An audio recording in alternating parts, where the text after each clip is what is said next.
أما بعد فأعوذ بالله من الشيطان الرجيم بسم الله الرحمن الرحيم إنا أنزلناه في ليلة القدر وما أدراك ما ليلة القدر ليلة القدر خير من ألف شهر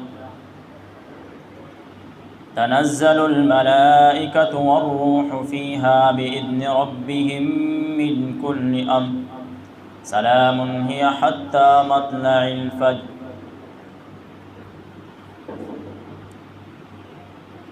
وقال النبي صلى الله عليه وسلم من قام ليلة القدر إيمانا واحتسابا غفر له ما تقدم من ذنبه صدق الله العظيم وصدق رسوله النبي الكريم ونحن على ذلك لمن الشاهدين والشاكرين والحمد لله رب العالمين. رمضان المبارک کا بابرکت مہینہ ہے. دوسرا عشرہ بھی اختتام پذیر ہونے والا ہے. اب تیسرا عشرہ اور اس میں ایک تو اعتکاف ہے اور ایک ہے شب قدر. تو شب قدر کے حوالے سے آپ سے گفتگو ہوگی. قرآن مجید فرقان حمید میں اللہ رب العزت کا ارشاد ہے انا انزلناہ فی لیلۃ القدر، کہ ہم نے اس قرآن مجید کو لیلۃ القدر کی رات، شب قدر کی رات نازل کیا. وما ادراک ما لیلۃ القدر، اور آپ کو کیا معلوم کہ لیلۃ القدر کیا ہے؟ لیلۃ القدر خیر من الف شہر، لیلۃ القدر جو ہے وہ 1000 مہینوں سے بہتر ہے. تنزل الملائکۃ والروح فیہا بإذن ربہم من کل امر سلام ہی حتی مطلع الفجر. تو اللہ کے حکم سے فرشتے آسمانوں سے اترتے ہیں. ویسے تو عام دنوں میں بھی فرشتے آتے ہیں، آسمانوں سے اترتے ہیں اور اعمال کا جائزہ لیتے ہیں، اور جن کی ڈیوٹیاں ہیں وہ بھی اپنی ڈیوٹیاں سر انجام دیتے ہیں. لیکن شب قدر کی رات یہ خصوصاً فرشتوں کی بڑی تعداد آسمانوں سے اترتے ہیں. تنزل الملائکۃ والروح فیہا، اس میں جبرائیل امین بھی ہے اور بھی بہت سارے فرشتے ہیں جو زمین پر اترتے ہیں. اور فرمایا کہ یہ جو رات ہے یہ سلامتی والی رات ہے صبح فجر تک. تو یہ پوری ایک رات ہے. اب یہ رات کون سی ہے؟ یہ اللہ تعالیٰ نے مخفی رکھی ہے. اس میں بھی حکمت ہے کہ اگر اللہ تعالیٰ وعدے کر دیتے کہ یہ فلاں رات ہے تو پھر ہر شخص اسی رات کا انتظار کرتا اور اسی رات عبادت کرتا، اور باقی رمضان مبارک میں جو ہے کوئی بھی عبادت نہ کرتا. تو اس لیے کچھ چیزیں ایسے ہیں، کچھ اعمال ایسے ہیں جن کو اللہ نے مخفی رکھا کہ فلاں عمل ہے، اس کا ثواب بڑا ہے، اجر بہت زیادہ ہے، لیکن ایک خاص وقت ہے، وہ وقت اور وہ قبولیت کا وقت جو ہے اس کو متعین مقرر نہیں کیا جاتا. جس طرح جمعے کے بارے میں فرمایا کہ جمعے کے دن ایک خاص وقت ہے اس میں دعا قبول ہوتی ہے، لیکن وہ وقت وہ مقرر نہیں فرمایا، بتایا نہیں کہ فلاں وقت سے فلاں وقت تک. تو اسی طرح جو شب قدر ہے یہ لیلہ مبارکہ ہے، مبارک رات ہے، برکتوں والی رات ہے. لیکن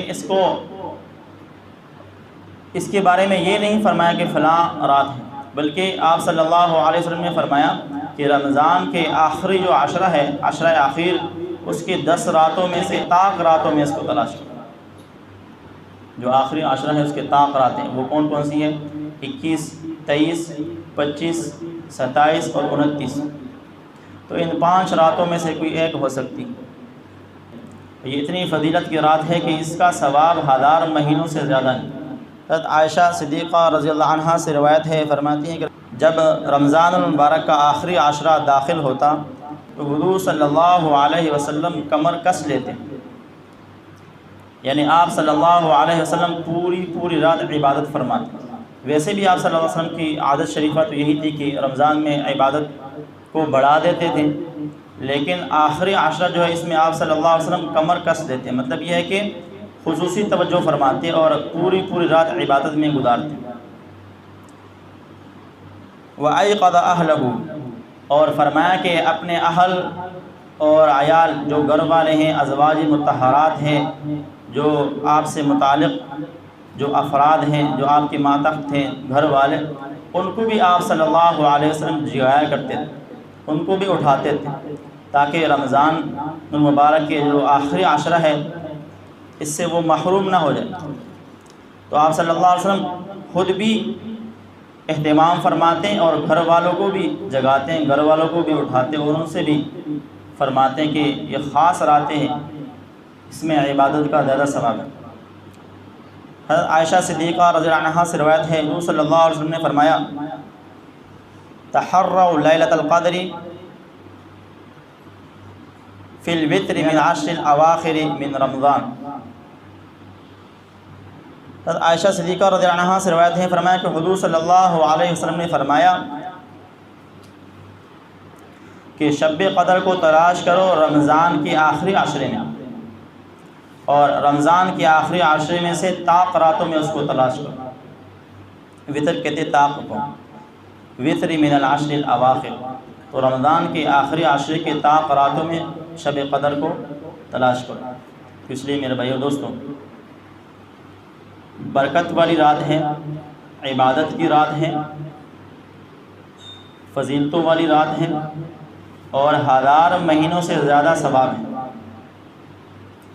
اور اس کا پس منظر اگر آپ دیکھیں، مفہوم ہے کہ حضور صلی اللہ علیہ وسلم نے کسی عابد کا ذکر کیا کہ فلاں بنی اسرائیل کا بندہ وہ بڑا عابد اور نیک تھا، وہ دن کو مجاہدہ کرتا، جہاد کے لیے اپنے آپ کو وقف کیا ہوا تھا، دن کو وہ جہاد کرتا اور رات کو وہ اللہ کے عبادت میں مشغول رہتا۔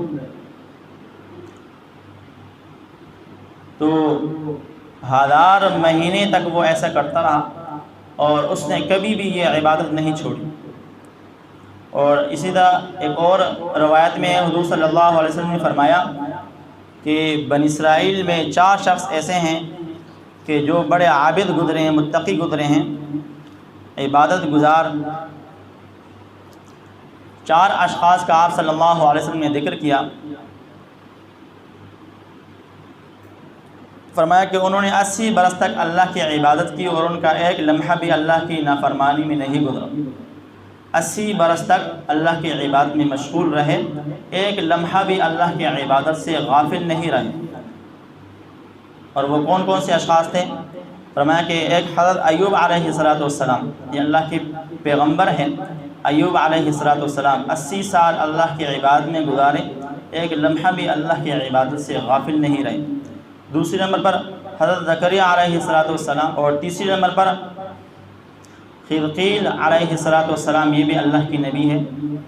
ان کا ذکر فرمایا کہ 80 برس تک اللہ کے عبادت میں مشغول رہے اور ایک لمحہ بھی عبادت سے غافل نہیں رہے۔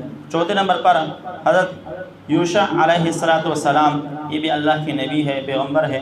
تو 4 اشخاص کا آپ صلی اللہ علیہ وسلم نے ذکر کیا کہ 4 نبی بنی اسرائیل میں ایسے گزرے ہیں کہ جنہوں نے 80 سال تک اللہ کی عبادت کی، ایک لمحہ بھی عبادت سے غافل نہیں رہے۔ تو صحابہ کو تعجب ہوا اور صحابہ نے تعجب کا اظہار کیا کہ کاش ہماری بھی عمریں اتنی زیادہ ہوتی، چونکہ حضور کی امت سے پہلے جو امتیں گزری ہیں ان کی عمریں بہت زیادہ ہوا کرتی تھی، 1000 سال، 900 سال، 500، 600، تو ہزاروں سال عمر ہوا کرتی تھی، تو اس لیے وہ عبادت بھی زیادہ کیا کرتے تھے۔ تو صحابہ کو تعجب ہوا کہ کاش ہماری بھی عمریں زیادہ ہوتی، ہم بھی ان جیسے عبادت کرتے، کوئی 80 سال، کوئی 500 سال، کوئی 600 سال، کوئی 1000 سال عبادت کرتے۔ تو اسی دوران حضور صلی اللہ علیہ وسلم پر یہ آیت مبارکہ نازل، انا انزلناہ فی لیلۃ القدر وما ادراک ما لیلۃ القدر۔ اللہ نے فرمایا کہ وہ سالوں عبادت کرتے تھے، ان کو اللہ نے عمریں تو زیادہ دی، عبادت بھی وہ زیادہ کرتے تھے، لیکن حضور صلی اللہ علیہ وسلم کی امت پر اللہ نے یہ احسان کیا کہ یہ عبادت کم کریں گے لیکن ثواب زیادہ ملے گا۔ ان کی عمریں کم ہے، مختصر ہے، وقت کم ہے ان کے پاس، یہ مختصر وقت کے لیے جئیں گے لیکن جو عمل کریں گے اس کا ثواب اللہ تعالیٰ زیادہ عطا فرمائیں گے۔ جس طرح شب قدر کے بارے میں فرمایا لیلۃ القدر خیر من الف شہر، لیلۃ القدر جو ہے وہ 1000 مہینوں سے بہتر ہے۔ تو یہ 1000 مہینے جو ہے یہ علماء فرماتے ہیں کہ تقریباً 83 سال بنتے ہیں، تقریباً کم و بیش 83 سال۔ تو اس کا مطلب ہوا کہ 83 سال سے زیادہ کا ثواب ہے، یعنی جو شب قدر میں عبادت کرے گا، اللہ کا ذکر و اذکار کرے گا، اللہ کو یاد کرے گا، قیام اللیل کرے گا، رات کو جاگ کر گزارے گا، ضروری نہیں ہے کہ پوری رات جاگ کر گزارے، نیت عبادت کی ہو، اگر عشاء اور فجر کی نماز بھی پڑھ لی، نیت یہ ہو کہ ہم اللہ کی عبادت میں یہ رات گزاریں گے، پوری رات نہ جاگ سکیں، تو پھر بھی اس کو شب قدر کا جو ثواب ہے وہ حاصل ہو جائے گا۔ تو 83 سال سے زائد کا ثواب، یعنی ایک شخص 83 سال عبادت کرتا ہے، اس کو اتنا ثواب نہیں ملتا جتنا شب قدر کی ایک رات عبادت کرنے کا ثواب ہے۔